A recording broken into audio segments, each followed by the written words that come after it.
الحمدللہ رب العالمین والصلاة والسلام علی رسولہ الکریم وعلی آلہ واصحابہ اجمعین اما بعد واعوذ باللہ من الشیطان الرجیم بسم اللہ الرحمن الرحیم یا ایھا الناس قد جاءتکم موعظۃ من ربکم وشفاء لما فی الصدور وہدی ورحمۃ للمؤمنین بسم اللہ الرحمن الرحیم رب اشرح لی صدری ویسر لی امری واحلل عقدۃ من لسانی یفقہوا قولی۔ میرے عزیز بہنوں، درس قرآن مجید میں آپ کا تہہ دل سے خیر مقدم ہے۔ السلام علیکم ورحمۃ اللہ وبرکاتہ۔ کیسے آپ سبھی لوگ؟ کیسا فیل ہو رہا ہے 10 مہینے کے بعد آف لائن درس قرآن اٹینڈ کرنے میں؟ ایکسائٹیڈ؟ مس کیا؟ بہت، می ٹو۔ اتنا مس کیا، آپ نے کبھی کبھی دیکھا ہوگا یوٹیوب پر کہ ہم بار بار یہ دعا کرتے تھے کہ اللہ پاک آپ لوگ جلدی سے سامنے آ کے بیٹھیں اور آپ کے سامنے کریں انشاءاللہ۔ تو یہ آلموسٹ 10 منتھس ہو گیا جو کہ آن لائن چل رہا تھا، اور آف لائن 10 منتھس کے بعد ری اسٹارٹ ہوا ہے، اور یہ ایسا پہلی بار ہوا۔ یہ درس قرآن 13.5 سال سے چل رہا ہے، ماشاء اللہ بارک اللہ۔ ان 13.5 سالوں میں یہ 10 مہینہ ایسا ہو گیا جو نہیں ہوا، ورنہ ریئرلی کبھی عید کے موقع پر یا کسی خاص موقع پر کبھی مس ہوا ہے، ورنہ 13.5 سال سے یہ مسلسل چل رہا تھا۔ تو چلیے، ہم بھی بہت ایکسائٹیڈ ہیں آپ کے سامنے درس قرآن کرنے میں، اور اللہ تعالیٰ سے دعا ہے کہ ہم سے اور آپ سے قبول کرے، اور آپ کو آن لائن بھی اویلیبل رہے گا منڈے کو انشاءاللہ شام کو 7 بجے۔ لیکن آپ جب چل کے آئیں گے نا تو اس کی نیکی جو آپ کی بڑھ جائے گی، تو اس لیے آپ چل کے انشاءاللہ آئیں گے انشاءاللہ۔ تو اب آپ لوگ بتائیے، جیسا کہ ہم آن لائن پوچھتے رہتے تھے اور کوئی جواب دینے والا نہیں ہوتا تھا، اب آپ لوگ بتائیے کون سی سورہ چل رہی ہے درس قرآن میں؟ سورہ مریم۔ سورہ مریم کی کس آیت تک لاسٹ ویک ہم لوگوں نے مکمل کیا ہے؟ 63 کریکٹ۔ تو لاسٹ ویک 63 آیت تک ہوئی تھی، جو کہ 51 سے اسٹارٹ ہوتے ہوئے 63 تک ہوئی تھی۔ تو آپ لوگ بولیں گے ایسے بنا مائک کے تو آواز نہیں آئے گی، اس لیے ہم خود ہی ریویژن کرا دیتے ہیں لاسٹ ویک کا۔ آیت نمبر 51 سے 63 کا ریویژن ہے، بس ٹرانسلیشن کے فارم میں۔ اعوذ باللہ من الشیطان الرجیم، بسم اللہ الرحمن الرحیم۔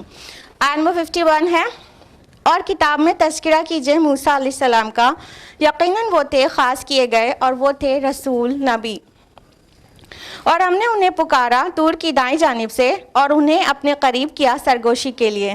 یہ تو طور کی دائیں جانب سے جب اللہ تعالیٰ نے انہیں پکارا تھا تو کہاں سے کہاں جا رہے تھے موسیٰ علیہ السلام؟ مدین سے مصر جا رہے تھے، اور ہم نے انہیں عطا کیا اپنی رحمت سے ان کے بھائی ہارون کو نبی بنا کر۔ لاسٹ ویک ہم نے تفصیل سے بتایا تھا کہ ہارون علیہ السلام کو اللہ تعالیٰ نے نبی بنایا موسیٰ علیہ السلام کے ریکویسٹ پر۔ اور تذکرہ کر دیجئے اس کتاب میں اسماعیل علیہ السلام کا، یقیناً وہ وعدے کے سچے تھے اور وہ بھی تھے رسول نبی۔ لاسٹ ویک ہم نے رسول اور نبی کا ڈفرینس بھی بہت تفصیل سے بتایا تھا۔ جن لوگوں نے آن لائن جوائن نہیں کیا تھا وہ لاسٹ ویک والا درس قرآن دیکھ لیں تو رسول اور نبی کا جو ڈفرینس ہے وہ یاد آ جائے گا، پتہ چل جائے گا۔ آیت نمبر 55 ہے، اور وہ حکم دیتے تھے اپنے گھر والوں کو نماز کا اور زکوٰۃ کا، اور وہ اپنے رب کے نزدیک ایک پسندیدہ بندے تھے۔ اور تذکرہ کیجئے کتاب میں ادریس علیہ السلام کا، یقیناً وہ صدیق نبی تھے۔ پچھلے 2 ہفتوں سے ہم آپ کو بتا رہے ہیں، اگر سے آپ آن لائن جوائن کر رہے تھے، کہ صدیق النبیہ کس کو کہا گیا اور رسول النبیہ کس کو کہا گیا ہے، اور دونوں پرسنالٹی ٹائپس میں کیا ڈفرینس ہے۔ تو پچھلے 2 ویکس کا درس قرآن اگر آپ کا مس ہوا ہے دیکھ لیجئے تو آپ کو پراپرلی پرسنالٹی ٹائپ پتہ چل جائے گا۔ آیت نمبر 57 ہے، اور ہم نے اٹھایا انہیں بلند مقام پر۔